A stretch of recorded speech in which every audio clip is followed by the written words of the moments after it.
everyone, welcome to our Centum of Neat YouTube channel. So இந்த ஷார்ட்ஸ்ல நம்ம என்ன பார்க்க போறோம் அப்படின்னா how stomach acid production decreases.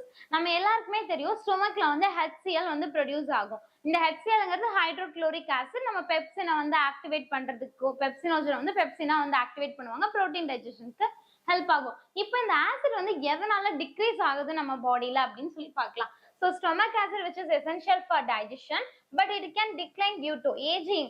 So வயசு ஆக ஆக என்ன ஆகும்னா இந்த ஆசிட் செக்ரேஷன் வந்து ரெடியூஸ் ஆக ஆரம்பிக்கும். Then chronic stress. ஸோ கண்டினியூஸா ஸ்ட்ரெஸ் இருந்துகிட்டே இருக்கு அப்படிங்கிறப்ப என்ன ஆகும்னா ஆசிட் செக்ரேஷன் வந்து இருக்கும். Then ulcer also will come. Then antacid over use. Medicines வந்து ரொம்ப எடுத்துக்கிறாங்க அப்படிங்கிறப்பையும் ஆசிட் செக்ரேஷன் வந்து நடக்கும்.